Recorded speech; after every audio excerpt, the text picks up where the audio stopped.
Hi, everybody, and welcome back. I saw this on Instagram. I can't remember whose page, but it immediately reminded me of what we had been talking about for nearly 3 years now.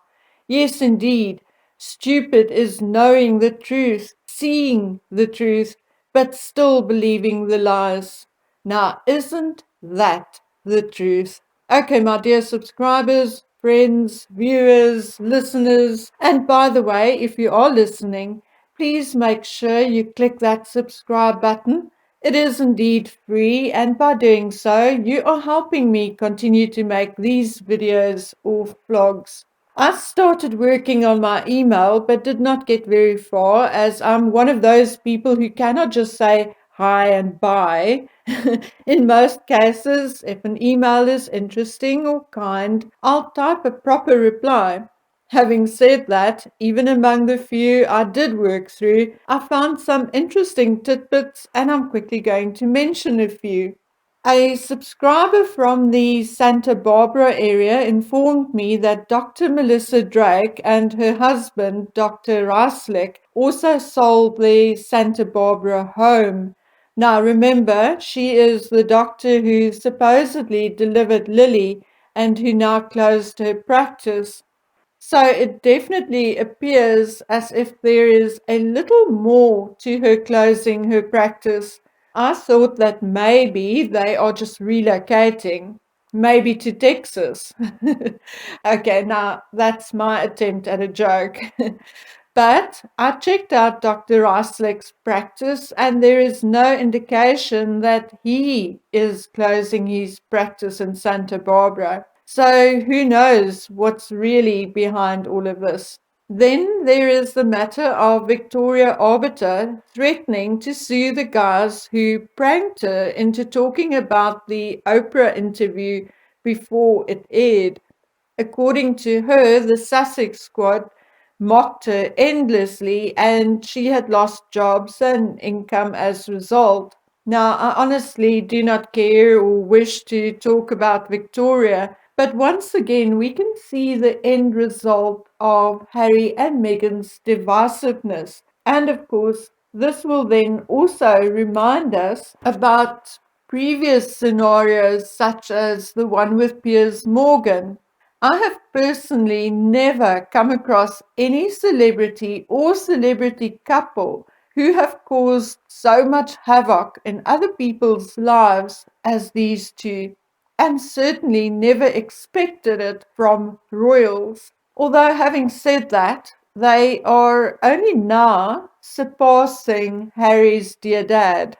Never mind. However, talking about being divisive and causing havoc, I want to talk a little about the report on Prince William's reaction to a photographer attempting to photograph him, Catherine, and the children while out biking near their country home in Norfolk. The photographer in question is Terry Harris, whose online bio says he is a drone operator and photographer. Allegedly, the footage was shot in 2021. In the video, William can be seen reacting angrily, accusing Harris of stalking them. In the video, Harris tries to defend himself, saying he would have stopped filming had he realized who it was, which eventually, by his own admission, was an outright lie, but we'll get to that. Although Catherine does not appear in the footage Harris put on his YouTube channel, she can be heard in the background saying that she saw him earlier driving past their house. During the altercation, William can also be seen making a call to his security or the police, explaining that he had an altercation with a photographer. Now, the British media has an informal understanding with the royals that they won't publish invasive or unofficial photos of the royals or their children.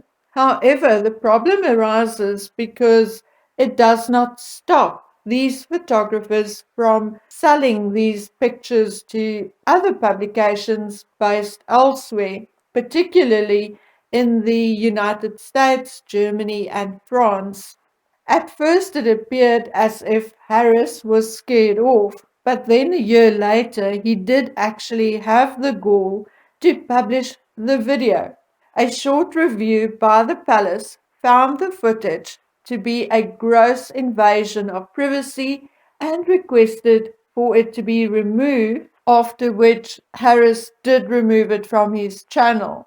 However, by that time it was downloaded and screenshot a number of times. Now, to the crux of the matter, Harris lied when he said that he did not intend to photograph William and his family because, according to the caption of the video, it was filmed after William, Catherine, and the children were accused of breaking the rule of six after walking through a public attraction at Sandringham alongside the Wessexes. And it is thus obvious that he was trying to capture the Cambridges breaking the rules again, for that matter. Harris also made a comment stating that it took the police 30 minutes to arrive and posed the question as to whether William and his family were adequately protected.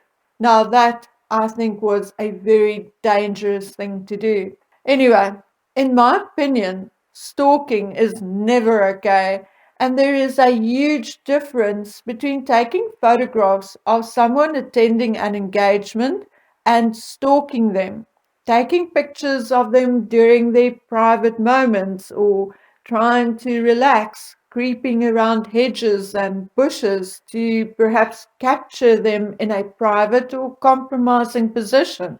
And yes, I saw comments saying, it was a camera and not a gun, so why the big fuss? Well, how many times will it be a camera before it may actually be a gun if this goes unchecked? I'm also so sick and tired of every incident, every word, every action being compared to that of Harry and Meghan. I saw the squad or sugars out in full force asking why we are blaming Harry and Meghan then for not parading their children in public, but are defending William for preventing a photographer taking pictures of their children.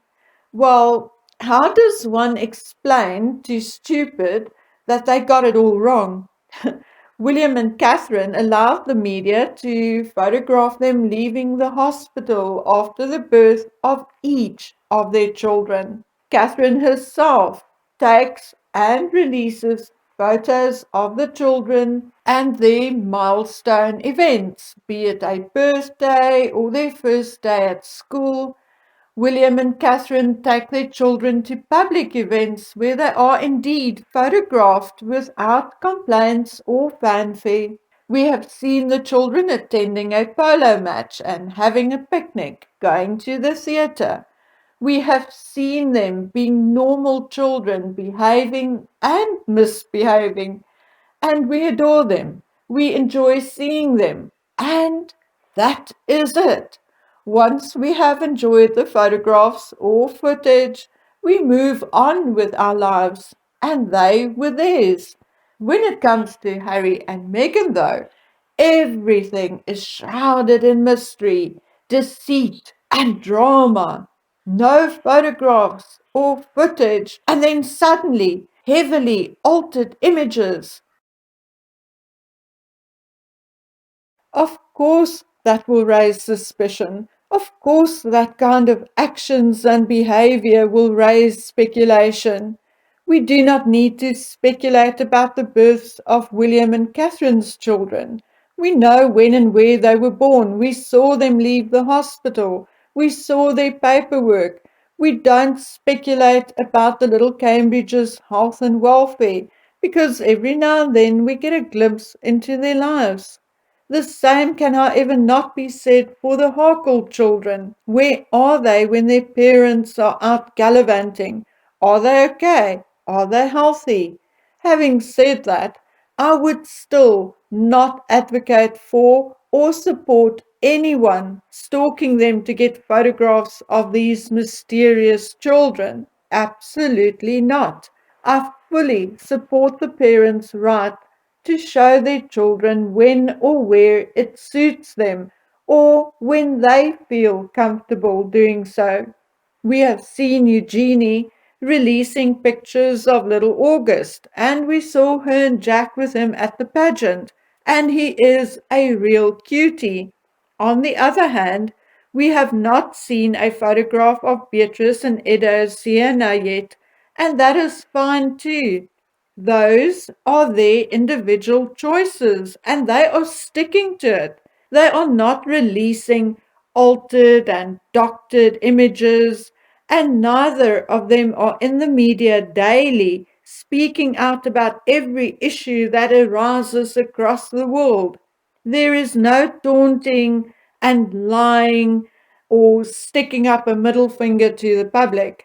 I understand that in the case of royalty and celebrities, there is perhaps a finer line between what is acceptable and what is not. But I think a simple rule is that if a picture requires anybody hiding in the bushes or watching someone's home, it is reasonable to assume that it is not acceptable. Okay, guys, I'm working on something a little more in depth, but I cannot promise to bring it to you on a specific day. Our load shedding schedule was supposed to be reduced from the past weekend onwards, but it wasn't, and it isn't, and there is no word as to when we can expect it to return to normal. It is equally sad and frustrating, and I know how it is affecting my household. And I seriously do not think our economy can withstand the loss of productivity much longer. With rising fuel costs, very few businesses and private individuals can now afford to run generators. So many or most are doing what we are doing. We are just riding it out during daytime, and at night we use batteries and rechargeable lights and gas for hot water. To refill our gas bottle has also increased in price with approximately 100 Rand over the last 6 weeks. So we are rather stingy to use it for anything but a quick shower and doing the dishes. Anyway, guys, I'm going to do my best for you, and hopefully I'll be back sooner rather than later. So until we meet again, please take good care of yourselves. Bye.